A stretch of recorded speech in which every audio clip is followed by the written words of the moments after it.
figured I would be talking about probably, if not the most important planet in astrology, and probably also one of the most. I'm gonna try and make this somewhat fit the. Oh, Lord, kind of fit the tone of this video, if there is a potential way of doing it.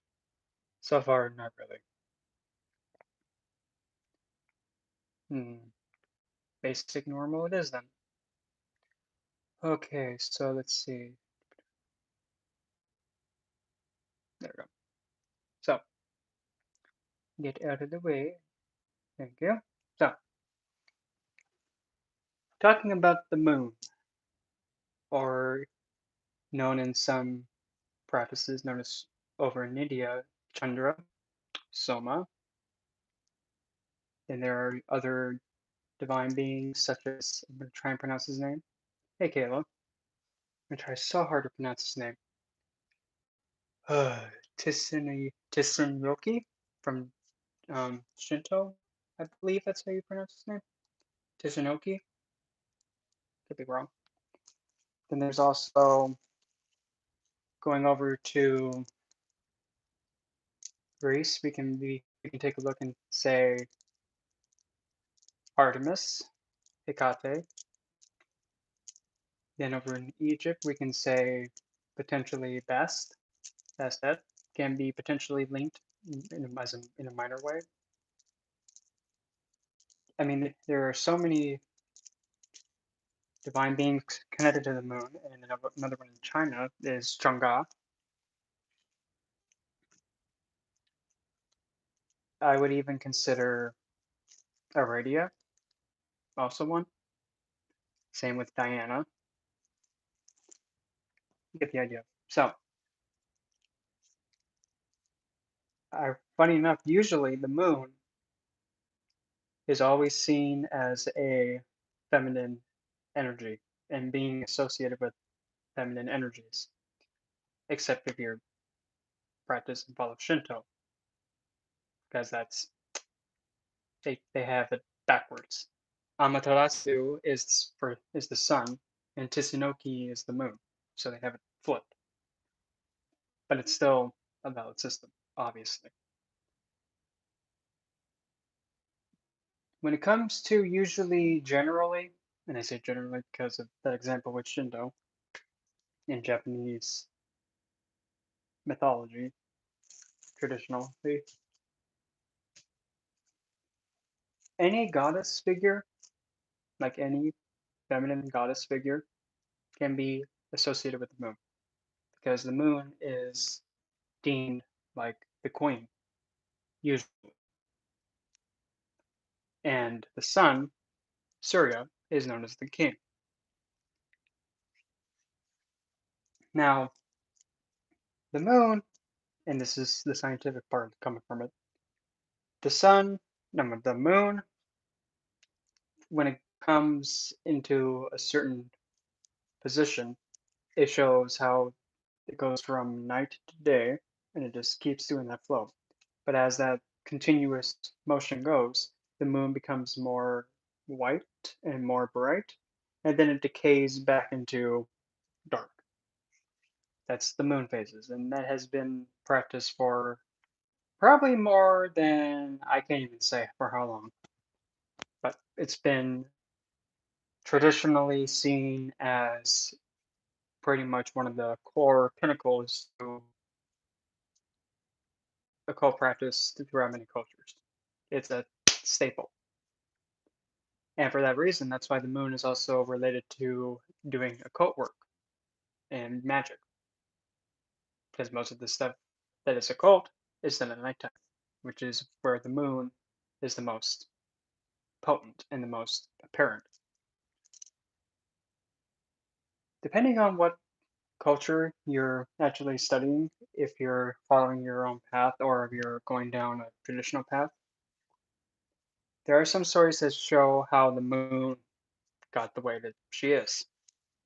And I'm referring to her as a she because generally by energy and consistently. consistently, she is regarded as a feminine energy. According to the Vedas and the Vedic scriptures, Chandra, which was the moon being Chandra, he had a total of 26 wives, or 20, actually technically 25, but the 25th one, Abhijit, he was the different one. Yep, and I said the word he. He was the one that was not a wife, but potential hidden husband. But that's for another time. So Chandra had all these wives, and there was one in particular that was his favorite, which was Rohini. Rohini was the most beautiful, the most artistically excelled, the most pretty much fulfilled Chandra's wishes to the most extent. Because of that, and this is actually something that you can actually notice if you really pay attention and actually watch the transits where Moon goes over within Taurus and Rohini, etc. You'll see that Moon takes a little bit longer, just a little bit, than compared to the other ones. The tale goes the oldest sister out of all the other wives, and actually, funny enough, Jeshta opposes Rohini by degree exact. Jeshta was so mad and agitated, and she got spiteful and wanted vengeance and adjudication be whacked on the Chandra for not giving the same amount of time to everybody else. And Rohini was getting an extra few more moments of time. What did she do? Probably the thing that she wished she didn't afterwards.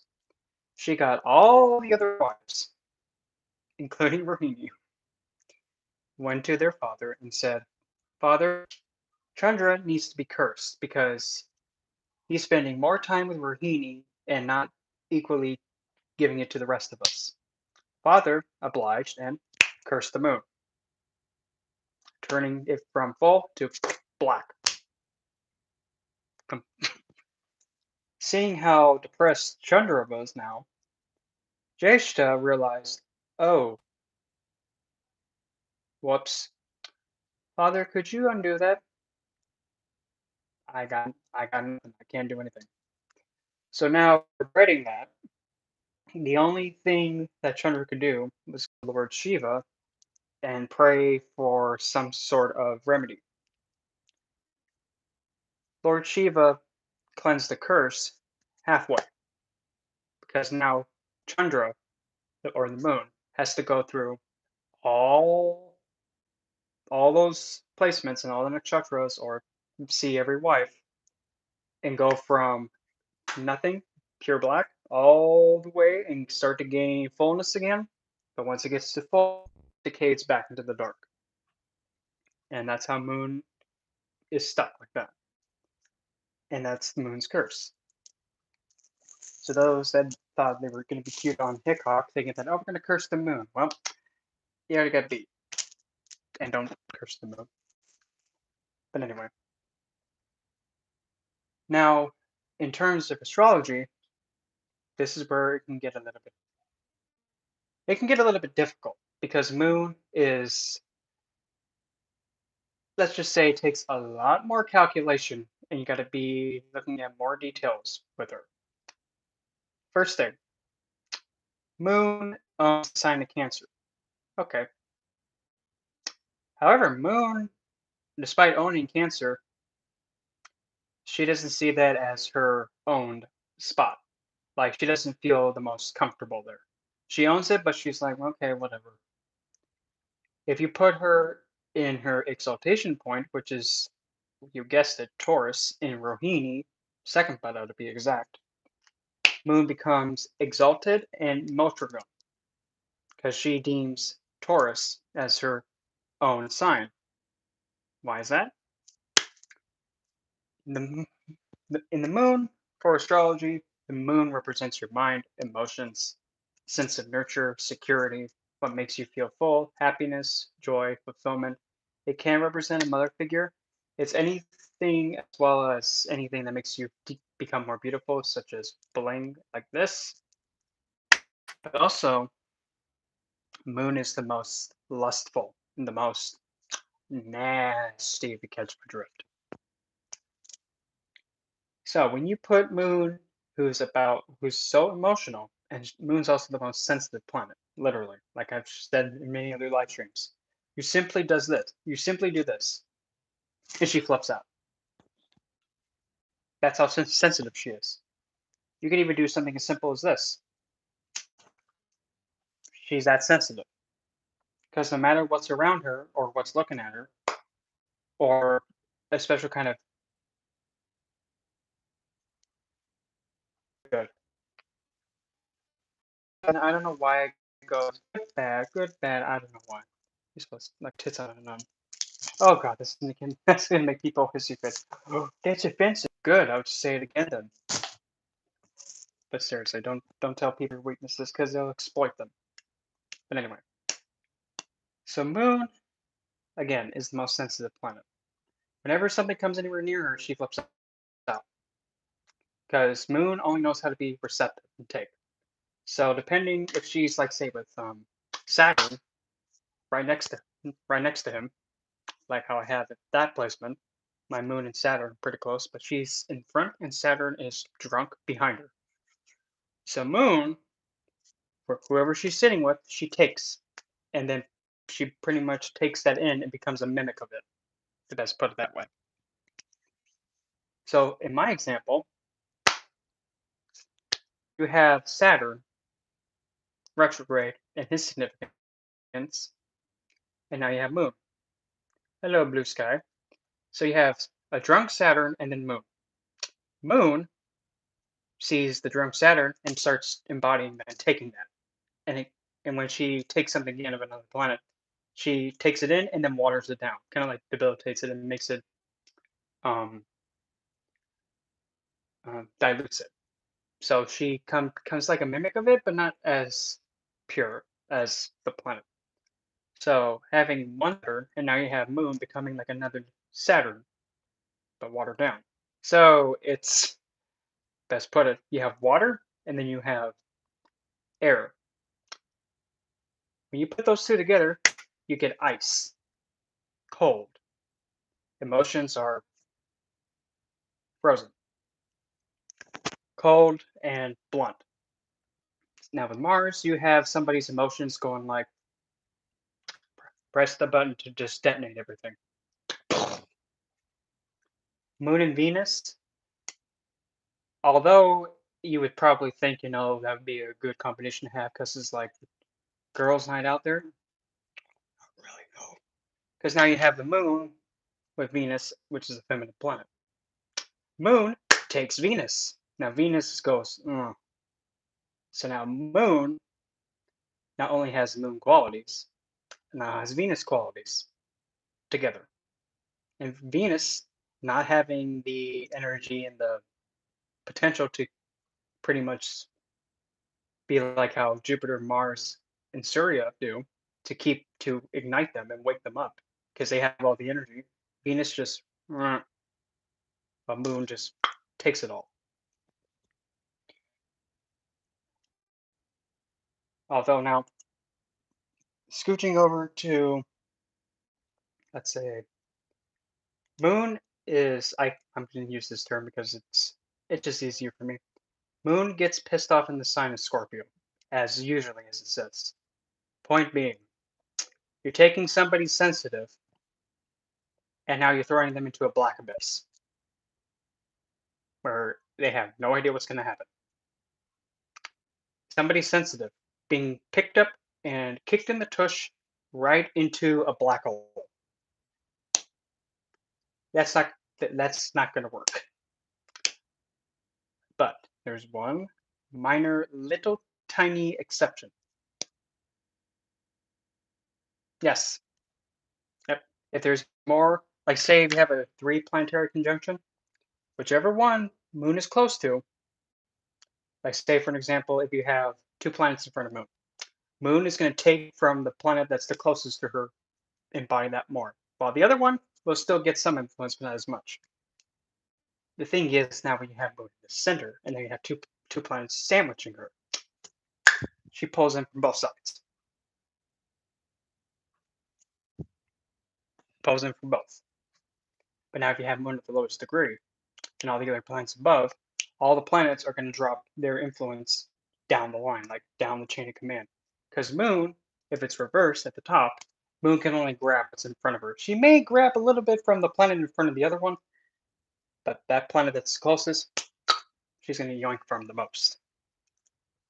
But there's also another exception when we kind of get into her with Lilith. But the little minor, tiny exception with Scorpio. Yeah, because she's known as the one that's all about security, support, protection. She needs that. She's reliant on other people, on other planets, and other forces to make her feel secure. If she's not safe, she is unstable. It is what it is. But also, Moon is the most vital planet because you are most like your moon sign. Because the mind is the moon. You think like your moon, but also gotta look at your ascendant too, because that also shows your recurring thought in your head. But now the exception to that rule, whenever you have Moon Scorpio, if it's waxing, getting more full, it can. That's where Moon is not really happy. Moon Leo. So essentially, you feel the most full when you get recognition. You feel the most full when you're allowed to express yourself the way you want to express yourself. You feel the most. You feel the most happy and the most at peace when you're able to be with children and pretty much do any kind of like acting or playwright. Or essentially, everybody is like, wow, look at her hair. Whenever somebody compliments you, you feel fulfilled. You feel, you get a feeling of like, huh, I just feel happy now because he actually said a nice compliment about my hair. Look at that.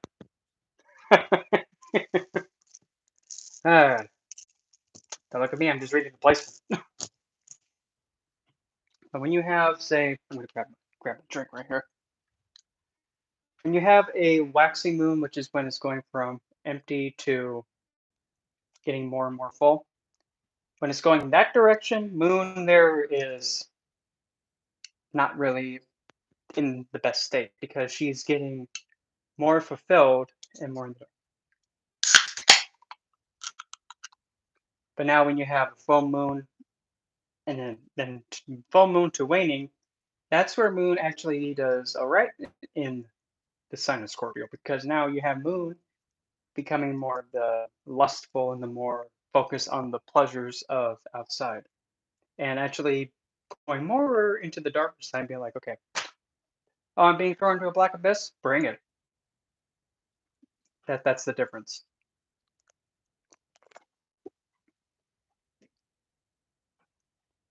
But now let's get into like with the inclusion of Rahu, Ketu, and Lilith.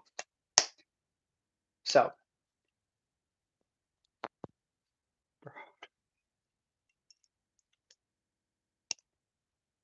well, yeah, because also a Scorpio moon potentially has the risk of having, like, in order to feel secure, they become obsessed with something. Or they feel the most secure in doing occult. Sometimes that's a way of securing themselves. Or they feel the most fulfilled, or they feel the most happy devoting to something.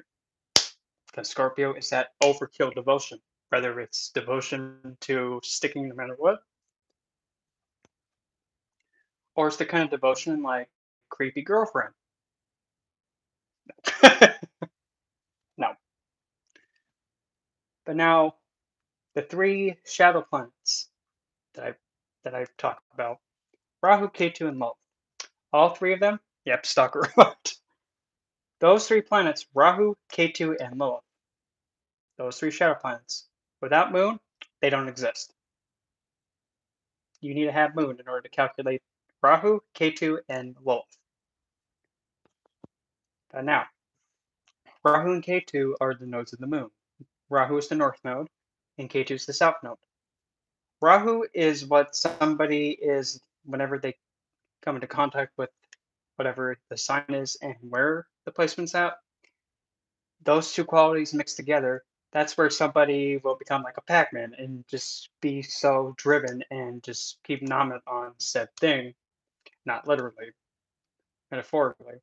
They can just keep nomming on that and not stop and can never be satisfied. They just keep nomming away at it. Then we have K2, which is the south node.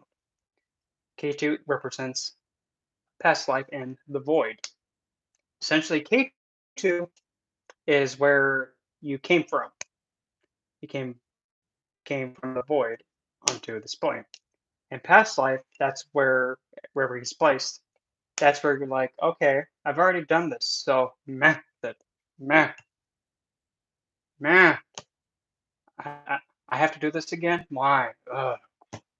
And no matter what happens, wherever K2 is, you just feel so like meh. Just so dissatisfied and feel like I've already done this, why am I doing this again? But because of that, wherever K2's at, every time, with you not even trying, things related to where K2's at just flock to you like pigeons to like an elder in a park with the bread and just throwing crumbs for the birds just peck on.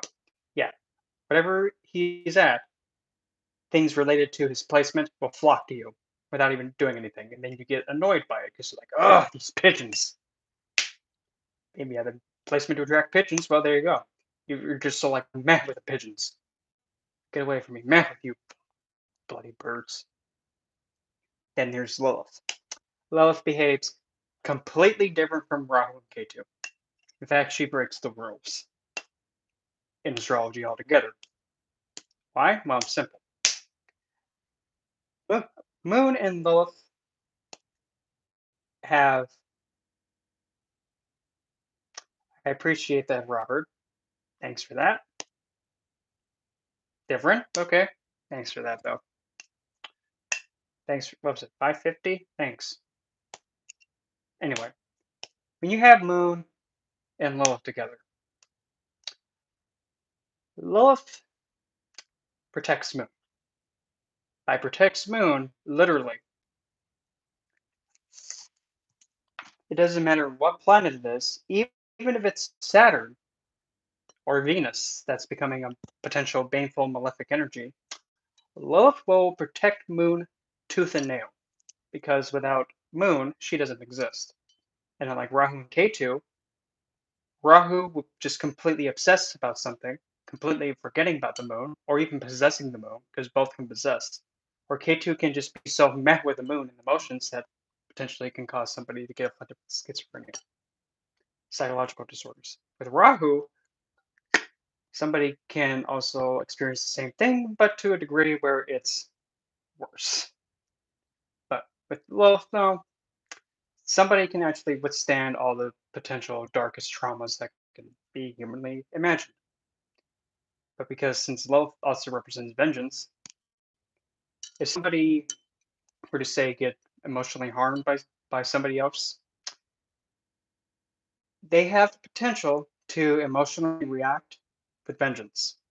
Like the way that they get vengeance is by taking a swing at somebody's emotions and being pretty to the ankle with it. That's just how it is. And depending on the sign, you can show the severity of said stab in the ankle.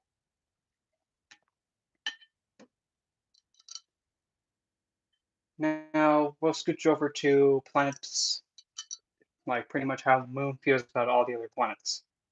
Simple. Funny. It's a funny simple though. Every planet, moon sees as friendly. I'll say it again. Moon is friendly to everybody. But does everybody like moon?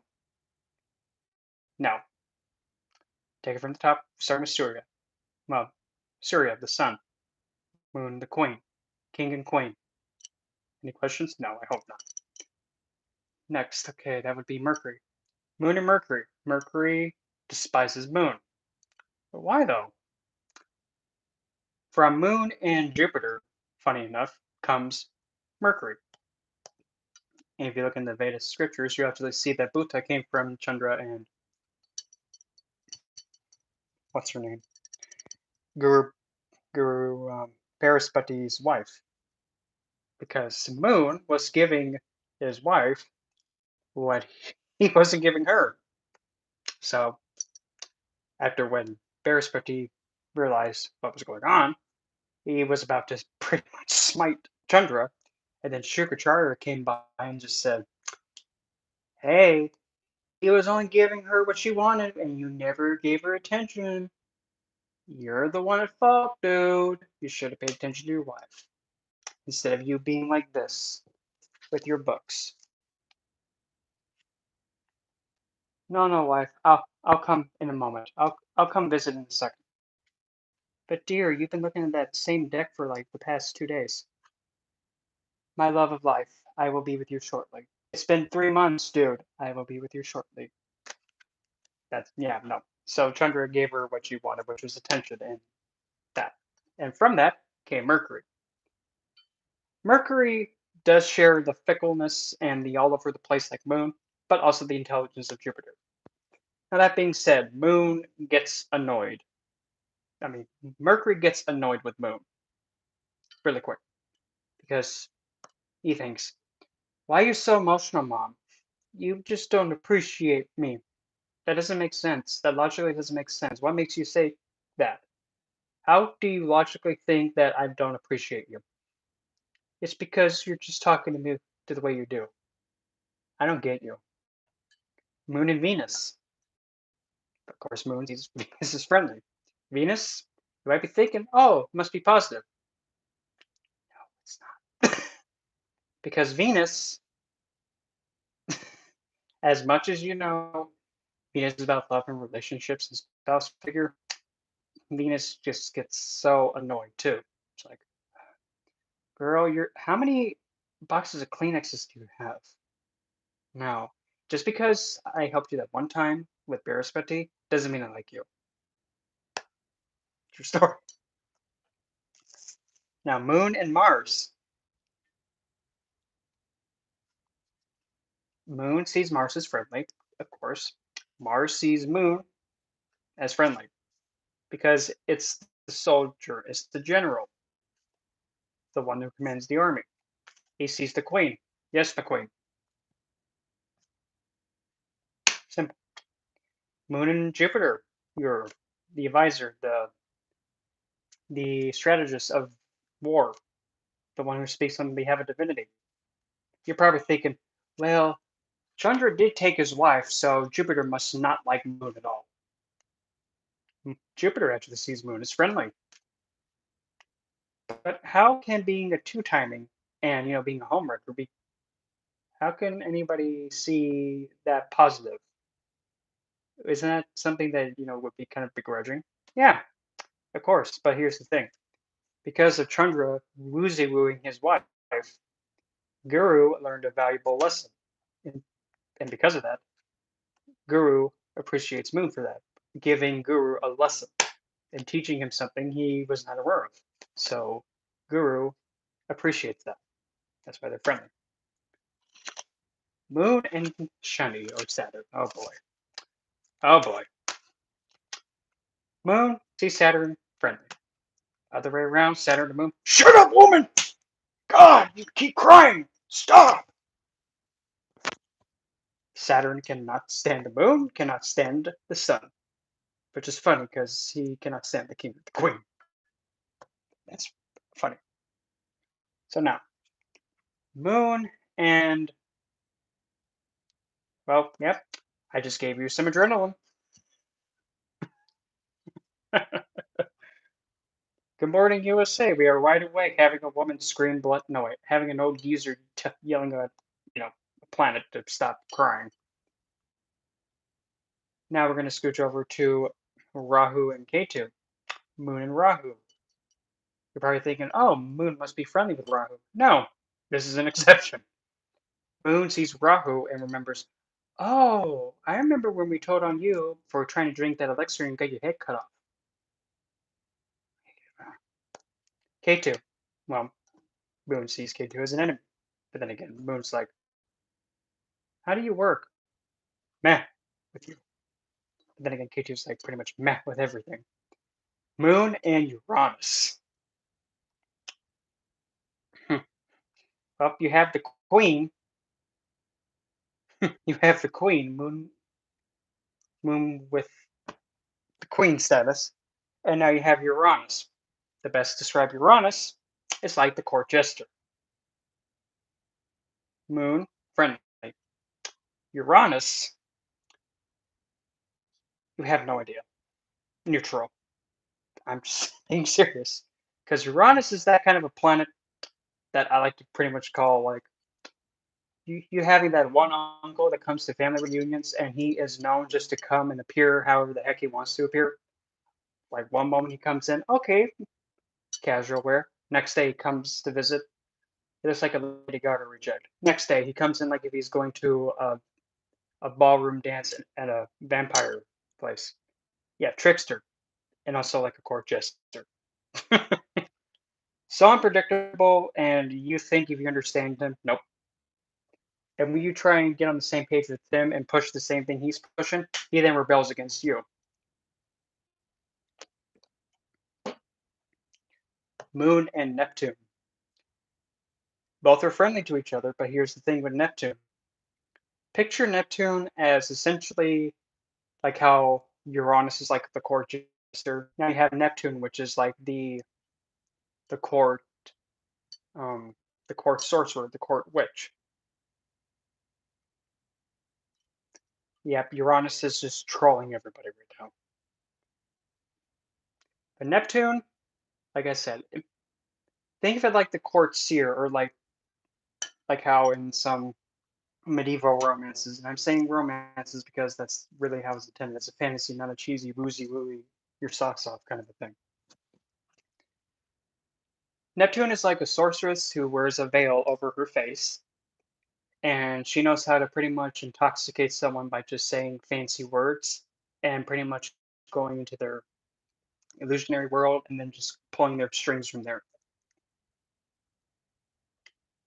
Moon with Neptune is actually perhaps one of the most terrifying things somebody can experience because somebody's imagination becomes what they see as real. Their illusions have potential to go into their mind, and thus they can experience things, and their emotions can become so overkill and so illusionary that they don't know what feelings are coming from where. That's also why with Moon and Neptune, you got to be really careful because it does have the potential, if the placements do support it, that somebody can be more susceptible to, say, being a psychic medium, which is not a bad thing. Because of that, it does risk somebody being more susceptible to being possessed. It is what it is. Moon and Pluto. Pluto, the ultimate. Probably thinking, oh, Moon must not like Pluto because Pluto's a little. Yeah, nope. Moon sees Pluto as friendly. Pluto sees Moon as, well, friendly too. Because, well, we got Moon, the queen, the mother, then you got Pluto, the little runt. Emotions become overkill. Like to the point where it's like, oh, something's wrong with this person's mind, emotions, and emotional response. They are overkill. But the advantage of that, they can withstand traumatic events pretty well. It's just when they emotionally respond to stuff, it can go from 0 to 9,001. Yeah, so 9,000 response power. Yeah, they can turn up that quick. And it can be so distraughting that other people get very leery of it. Moon and Lilith, well, Moon sees Lilith as friendly, and Lilith actually sees Moon as a much more deeper level than friendly. It's Moon sees Lilith as friendly, and Lilith sees Moon as intimate. And the other two planets that do have that is Venus and Saturn. Those two are intimate. Fun story. Probably thinking, is Saturn the old geezer and Venus like the pretty princess? Oh, I get it because Saturn's like kind of like the sugar daddy, and Venus is the beautiful one, and the old geezer likes having Venus around because it takes him back to the way he once was. It is what it is. That's one way of looking at it. Now, getting over to the more the occult side, and the more witchy woozy woo side. Now, Moon controls water and the emotions, and usually when there's a full moon and there's full moon and no moon, third quarter, first quarter, and pretty much the crescent. Usually, depending on how the moon's getting more full or getting more dark, you can go with the tradition that goes from when the moon grows. That's when you put towards the effort and invest, build, build, build. Excuse me, get to fruition for the full. And then as soon as you get the fruition, that's when you start clearing out and vanishing when it wanes away back to the black moon. That's one way. But now, say if you're going to be incorporating it with, like, say, planetary days, well, moon owns the day of Monday. So any kind of moon related workings, which I'll get into that in a second, any of them done on Monday is ideal. But here's the thing though, just like with astrology, moon and her qualities, they can be done on any day. But how can they be done any day? Easy. Every day has night. That's moon. Whenever it's time, moon is in having the pretty much having the time of day be active. So technically, you can do any kind of workings at nighttime with to do moon work, such as divination, emotional work, pretty much doing self-reflection, anything involving motherhood, and also, fun, funny enough, I didn't mention this before. Who is the original significator of beauty? Who signifies beauty in astrology? Who's the real significator of beauty?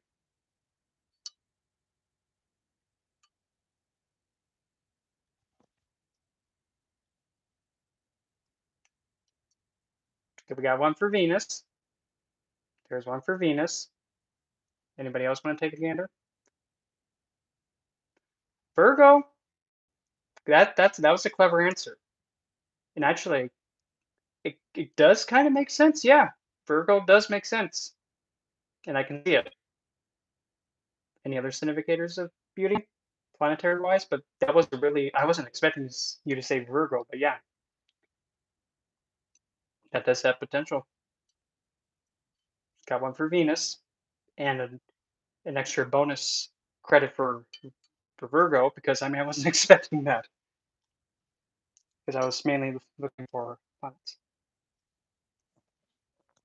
Okay, I've got two for Venus.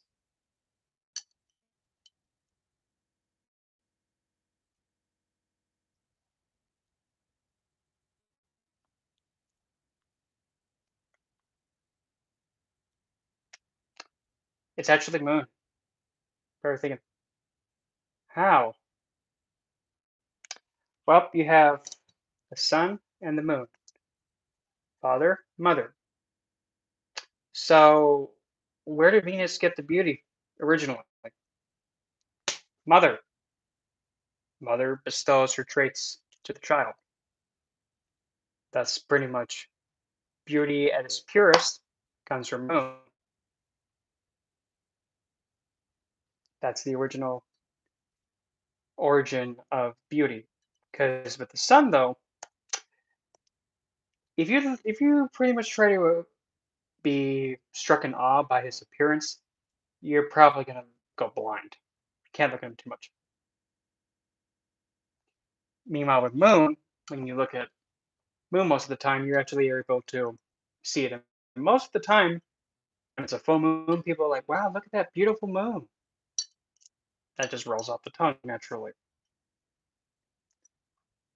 And also, Moon, funny enough, represents Gemstones and crystals, because it is a sign of beauty.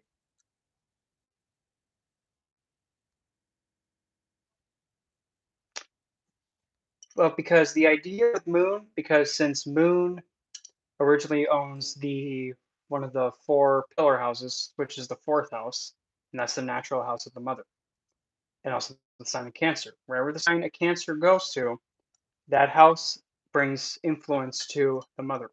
And fourth house is another thing you look at for pretty much how the mother is. So, for an example, say if you have Scorpio in the sign, in the fourth house, and now you have the sign of Cancer in the 12th. Essentially, you got this: the mother was either intoxicated most of the time, a spiritualist, pretty much was completely long distance and far away from the native. Mother could be one who was in jail, in an asylum institution, mainly in hospitals all her life, or even to make worst case scenario, could have been killed because 12 house is the loss of mother.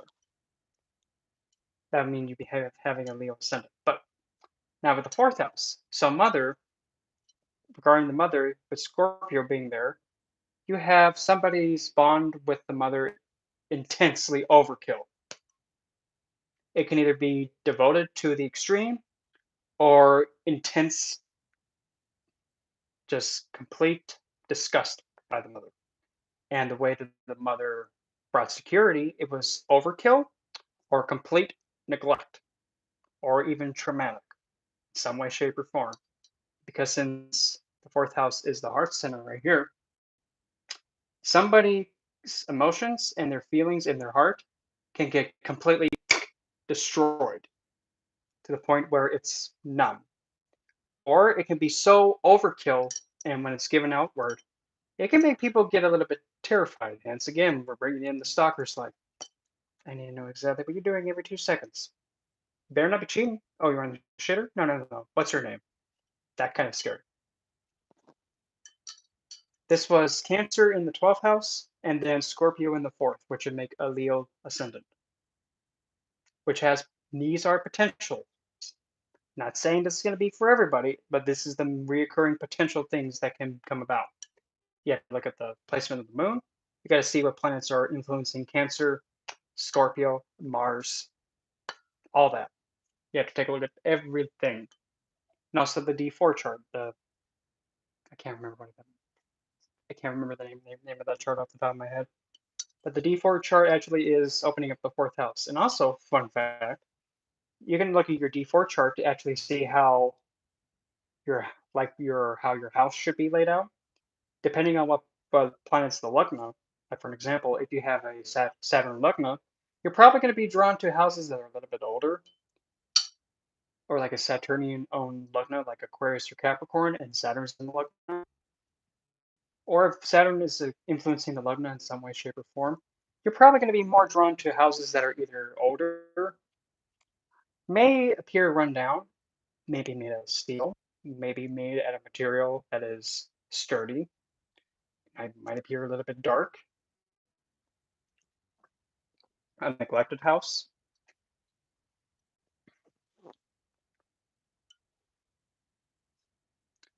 Well, funny you say that because I used to do mixed martial arts and also cage fighting many moons ago, and the sai is actually one of the weapons I know how to use. Same with, I don't think I have one of them near me. Let's see. No, I don't think I do. Nope, I don't. I was gonna bring out one of my steel fans, but I don't see one of them. Oh wait, there they are. Yeah, they were hiding from me.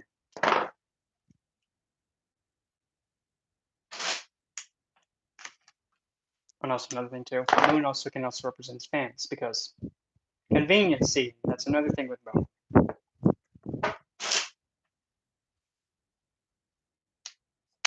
Hmm. Hmm.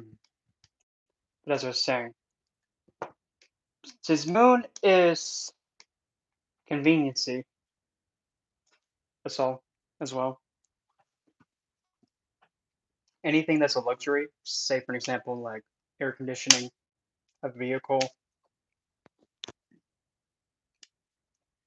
security, homeland, that's the moon. And also, moon can also represent, funny enough, you have sun, the king, or like the president. So what represents the vice president? Moon, because moon is the second in command, the queen's second in command. But funny enough, in the monarchy system, if the king has no queen, he doesn't have any will to live. But with the queen, if it's just her, the queen can function and handle without a king. But why is that? Because if no matter if she has a king or not, she still does her role the exact same. Because all the king does is enforces and supports what she wants. Have a good night, Robert. So say, for an example, if Moon says, you know what, I don't like this peasant, behead him. Yeah, because the sun is, I'm going to say forever with this, the sun's like flamboyant. He's like, check me out, everybody. Oh, gosh, he's flaming. Stop flaming! God, you're so flaming. Next, you might be vomiting rainbows, you damn flamer. God, I can't even look at you. Yep, that's Saturn the sun, and Saturn despises the sun. Because you got the king, and then can be seen as like once was king. Yeah, then usually that never works out. See, and when you're doing any workings related to the moon, any day technically will be just fine because moon does any kind of workings that, well, because moon sees every other planet as a friendly. But because since we only got Sunday, Monday, Tuesday, Wednesday, Thursday, Friday, Saturday, you can only really go up to Saturday and Saturn. Uranus, Neptune, Pluto, not really that doable, but you can make exceptions like for Uranus, you can put that for Saturday. Neptune, you can actually put for, I'm trying to remember. Neptune you can put on for Thursday because Neptune owning Pisces and the original ruler of Pisces being Jupiter, that day can work too, but also Monday, but then again, it's the same thing. And Pluto, Tuesday, because owned by Scorpio, Mars is the original owner of Scorpio, traditional owner. So that works too. So what kind of workings? I think I said a few a little bit earlier. What workings should Moon be primarily about? Healing, restoration, as well as divination, pretty much meditation, self-reflection, journal work, dream interpretation, and also programming and charging your crystals, stones, gemstones, or magical tools, re-intentioning them and re-empowering them. But some other lesser known things with the moon that you can also do those workings for. What was one of the things that the moon is known for? Moon's being also known as the most, oh, that's nasty woman. Oh, you just being vulgar. Moon work on using the moon on Monday. You can do lust work. You can, because moon longs for something. She wants something and she longs for it. So she goes and grabs it, takes it. Lust work. And if you want to get even more deeper into it, if you want to actually do any kind of working to actually, dominate somebody, a little bit more on the darker side, but who cares? And like intimidate somebody, or even heck, if you want to possess someone with intense lust, Monday.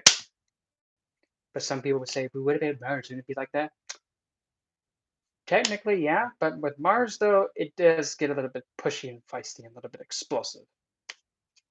And even though that does make sense, but Moon can actually make somebody's emotions become, and start going for it. Mars, on the other hand, it's like conquer, Now take it. Yeah. That doesn't really sound like a romantic time to me.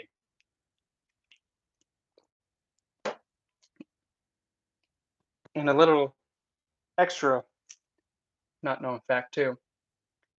Moon as well also has dominion and control over essential oils. Probably thinking, how in the heck can that be? What happens when you put essential oils in the sun? They decay. They get worse.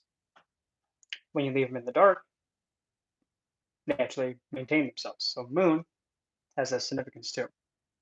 Plant-wise now, what plants are related to the moon? Well, there's quite the dean's list. First one that comes into my mind, poppy seed. Why poppy seed? Isn't that kind of a herb that's in kind of question nowadays?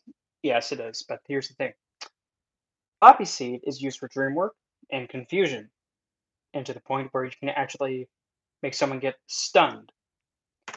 Because the idea was you take a bit of poppy seed, you put it in your hand, and then when you see the person that you're wanting to influence or confuse, when they have their back turned and walking away, you throw the poppy seed, comes into contact, and they get, what the heck just hit me? But when they do that, exactly. That's also another little lesser known fact. When the poppy seed makes contact, if you notice that they go, "What the heck was that?" That's when you know the confusion is going to be successful. When it makes contact, they keep walking, but didn't do anything. Little sneaky trick with that one. Moon is also related to orchids as well as white roses. White roses, because the color white is moon related for being pure and essentially sharing the moon qualities. And white is the color that takes. It is fun. I've actually done it twice, and every time it's been the, what the heck? Something just hit me in the back of the head. I don't know what it was. I don't know. Don't look at me. You think I have poppy seed in my hand? Really? Why would I carry around poppy seed? Let's see. It's another oil. I have a few in front of me, but I think I might be forgetting some.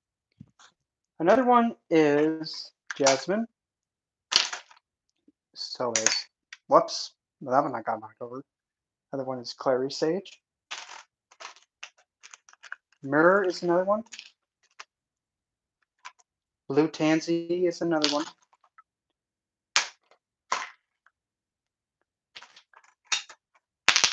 Hmm. Lily is another plant that's associated. White lily.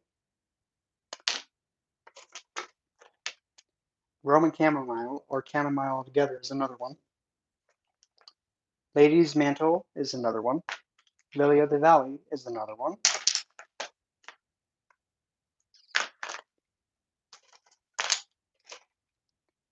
And I'm going to be saving the best for last. Lavender is can technically be considered one, but that one's more of a Mercurian one. Chamomile, oh, no, I'm done with it. Cornflower is one. I said corn, not the other word, you nasties. Even though moon technically could be considered that too, but we're not going to be going in that direction. No, no, no. Magnolia can be considered one, but not entirely, but it does have that motherly effect to it.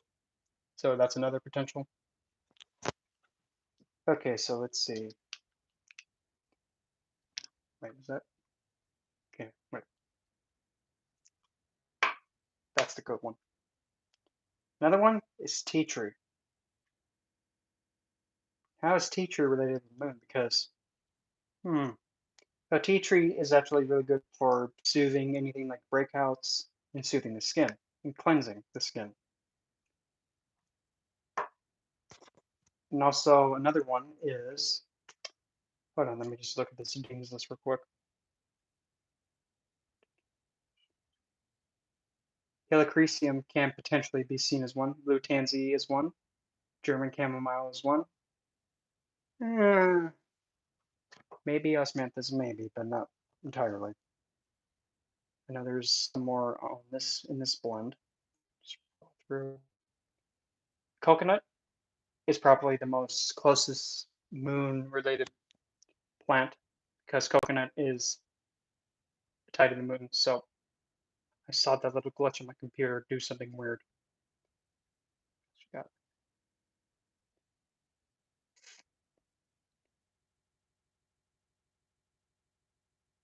I thought it was. Okay, I guess it's not that one. Maybe it was this one.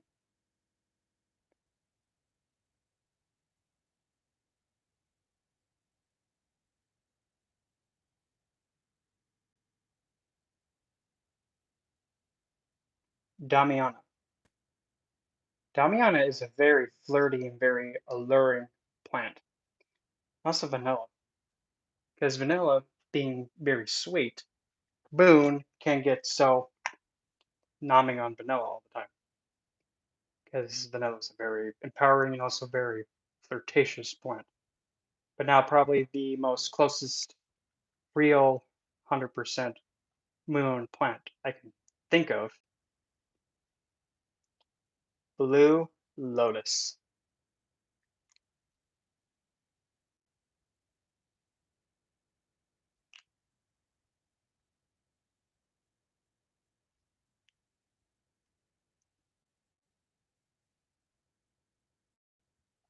Moon related animals. Okay. Any mammal is moon related. Even a platypus? Technically, yes, because it has mammary glands. If it has mammary glands, it can be tied in the moon. Or even better yet, any animal that brings that births its species into being. So technically, every animal can be related to the moon. Hence, a male version of the animal, and then the female gender of the animal, which is all plants. But now for crystals and gemstones, master quartz, clear quartz, moonstone, selenite. Just looking to see if there's any other.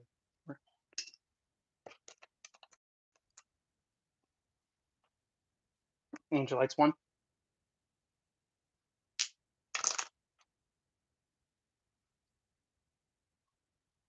Hmm. This one's not a clear quartz. Apophyllite? Yeah, that's a little good. Oh, yeah, this little thing, it's potent. Oh, I can hear. Mm. Yeah, but you actually look, you. Ah! Ugh. Yeah, but it's that strong and I'm that sensitive.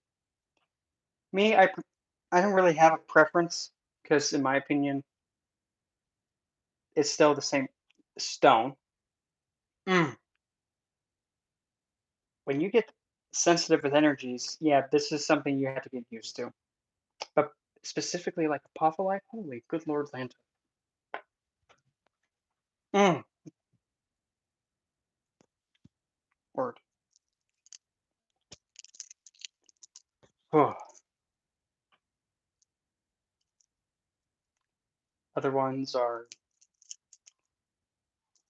like right down the middle, right here. We have all that is moonstone. And this one has actually technically this one too. Okay, we're gonna go to the top right there. There.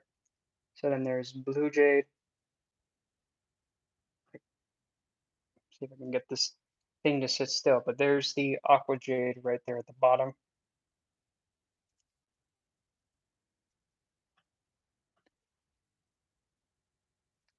And then the little ones like right here, the little ones on the side, like that one. That's aquamarine. Aquamarine's another big major one. This one probably you can actually see. Yeah, there you go. Now you can really see the aquamarine. Oh Lord, Atlanta. It's just something like about these. I don't know what it is, but I'm going with it. It's just something about these stones that pretty much they just fall like that. Like my Lord Manta. Cleaver. Oh, there's. Oh, they all fell out of the bag. Ugh.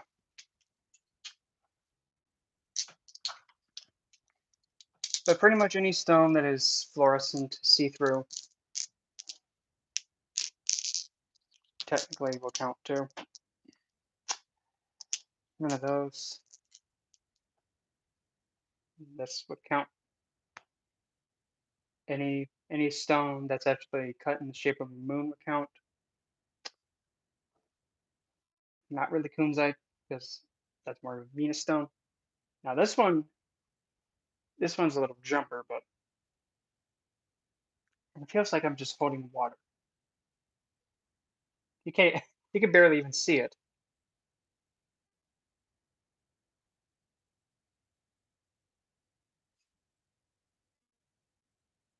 You can barely see it because it's that see-through.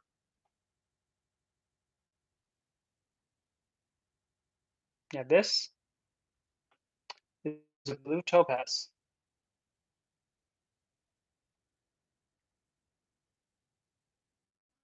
Blue topaz. If you hit it just right, you can see the blue, but when you start going to like there, you kind of see, oh, even better yet. Yeah, and funny enough, it feels like it too. It feels like I'm holding rocky, actually not rocky. It's like I'm holding onto water, but it's not moving.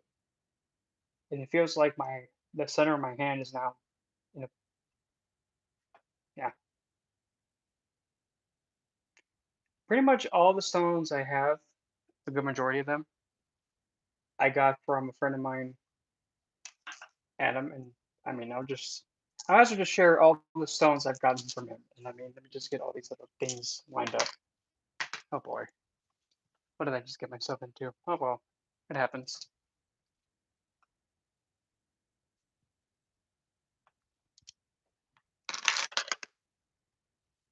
Oh, and also these two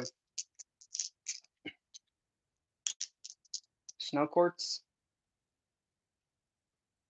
Because I think the color scheme makes it fit. Um, Moldavite, I'm not really like woozy wood about. I'm just like it's a stone, people. But you have no idea. Moldavite's like the big thing. Hence why I don't want it now. Because everybody has it. Boring. And funny enough, a little bit of a mind blower. No, I'm not going to blow your mind because that's just vulgar.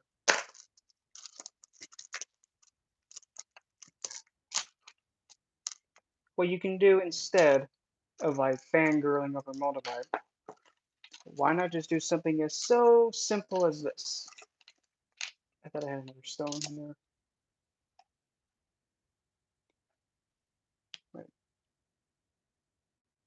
Oh, this is another one that's moon related and actually M gave me. It's in this pendant thing.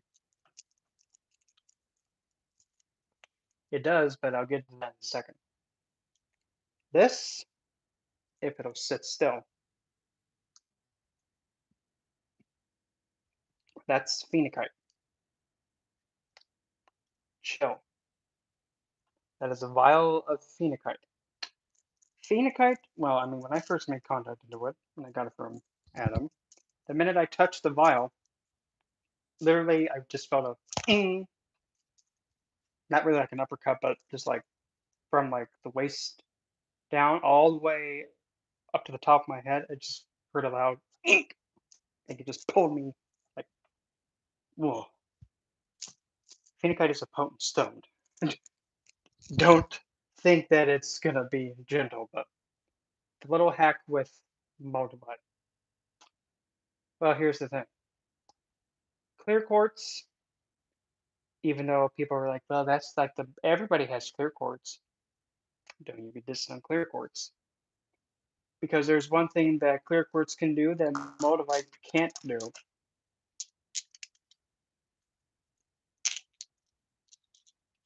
Clear quartz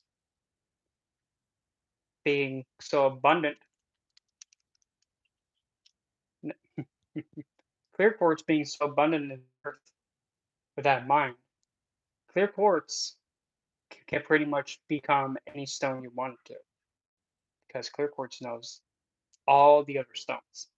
It being the most abundant and the most common throughout the world, it has that connection. Now here's the mind hack.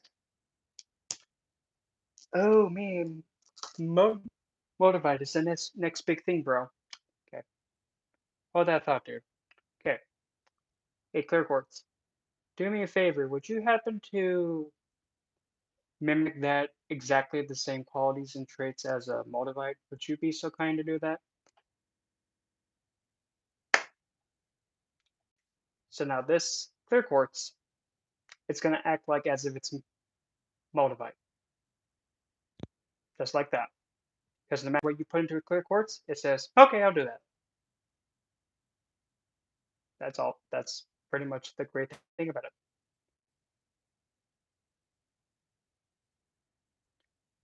Yep, it's just something so simple, and that's one of the great things about clear quartz. Hmm. Clear quartz will do anything you want it to, but as soon as you're finished with that intention, make sure you cleanse it,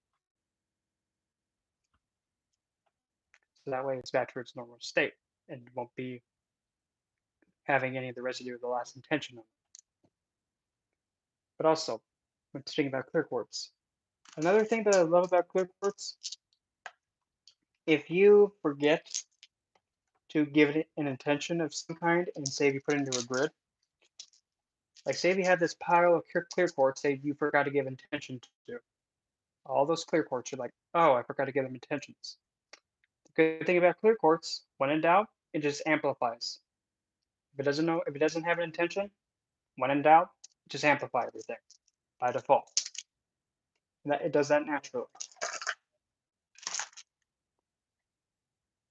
If you forget to give it an intention and a direction to do, it'll be all, oh, okay. I'm just gonna give everybody a motivating cheer and just cheer on everybody. Well, that's good because I'm doing it anyway. Okay. Hmm.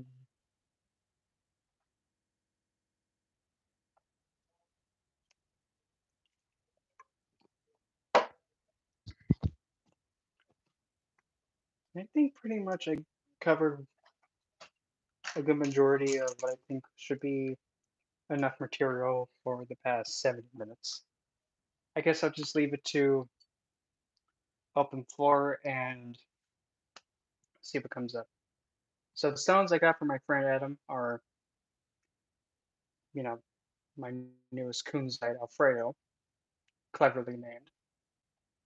The blue topaz, even though the stone is called morganite, I call it Morgan Freeman because it's morganite. Morgan Freeman fits, okay? The apophyllite. Ah, that thing's potent. Rhodochrosite. I love rhodochrosite. The ever so flirty, cutesy, and lively Totu pipe. Then we have star garnet. It'll sit still. So we can get it to do its thing.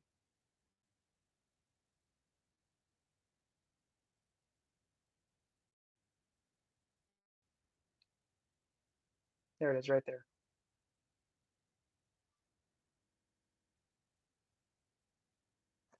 It looks like it, but it's not. See, see the little sheen effect? Wait, the light has to hit it just right, otherwise it won't do it. Right. Oh, that was it right there. Right there. I can look right here, and then right there, and then right there. See, see that? That's what makes it a star garnet. Blue sapphire. I mean, it couldn't be a real. Look, hey, rude. Blue sapphire. I mean, it couldn't be a real Saturnian look without one. But I mean, then again, I have two. And then it's always this stone that's hot for me. Ruby rose. That is a ruby. That is a ruby. Ah, it's hot.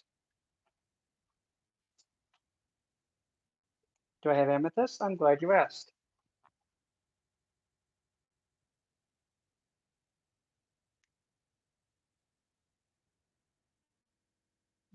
Naturally, this is an amethyst my mother gave me.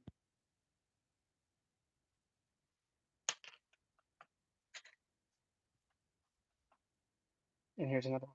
That one's not tumbled. That one's actually raw. This one is technically tumbled.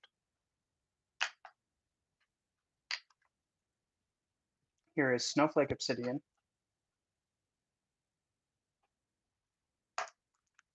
Here is something oddly named sodalite. That is blue. Here is a lappy. I call it lappy because it's easier. There's lappy or lapis lazuli. Sit, chill.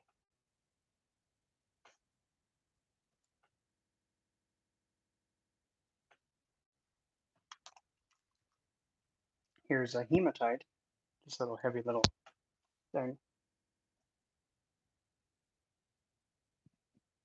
Hematite. It's not a flip. It's not a a thing to make you make it into a flail.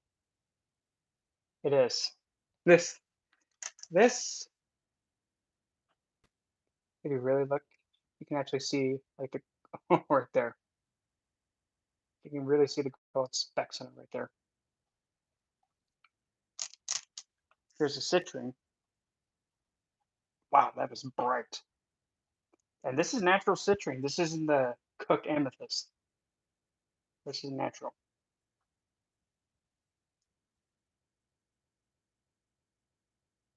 This is real citrine, not burnt citrine like the cooked amethyst.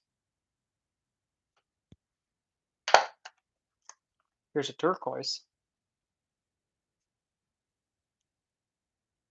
Turquoise heart.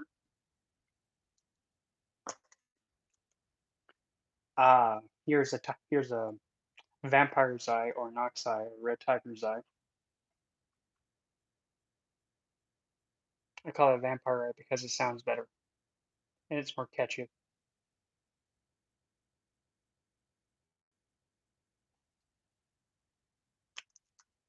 Up here's our basic rosy quart.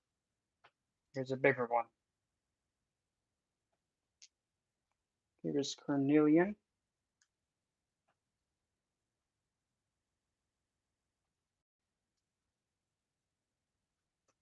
Here's a shadow quartz or smoky quartz.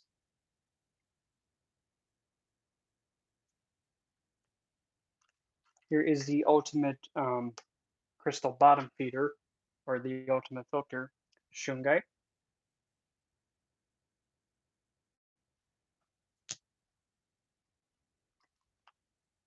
Here's a standard tiger's eye.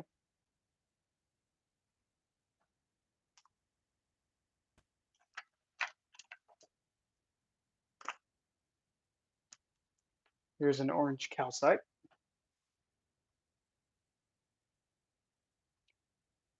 In a way, yeah, because it can be considered somewhat to the same extent as an ammonite, but not entirely, but it may have the same quality. This is an orange calcite. Calcites are very, very delicate. You got to be very careful with them. I showed angel light.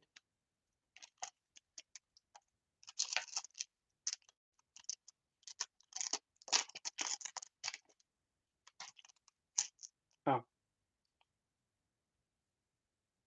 there's an amethyst right there.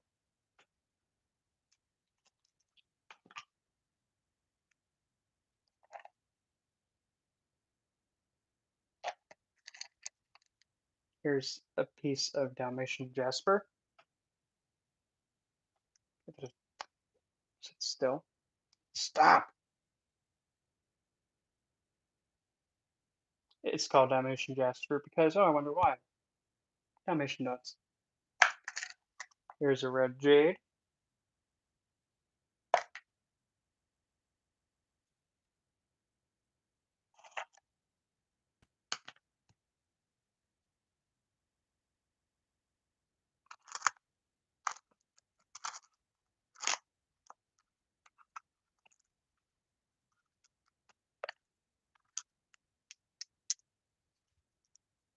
Here's a unakite.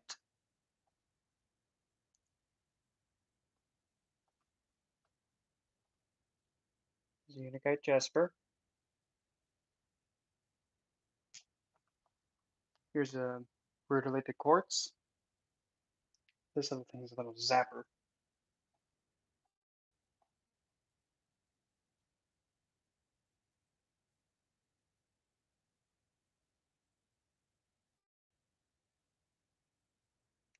Because when you put it in the hand that you don't write with your receptive side, when you just squeeze it, it just gives you zzz. Oh,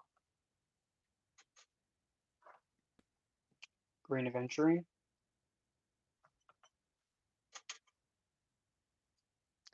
This little thing I like to consider like a little, it's a tiny little piece of jade.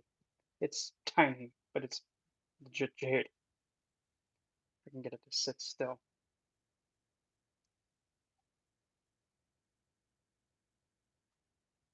Turn it that way. Yep, that little thing is a real jade. It's tiny, but still. It's not jadeite. That's different.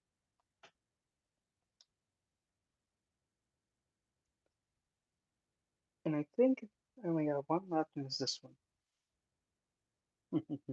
I love this stone. Last but definitely not least, we have bloodstone.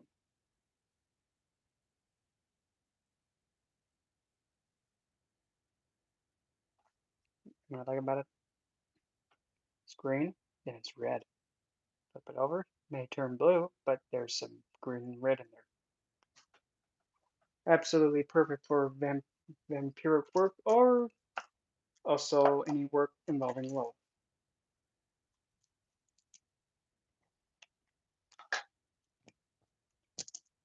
So I think I have an hour and 18 minutes. Yeah, I think I'm probably going to give it a call. And if I feel like I'm back on with another topic or be open for, I'll just mention it and I'll just go live again. But other than that, I'm going to take a breather and just get to see you on the next one.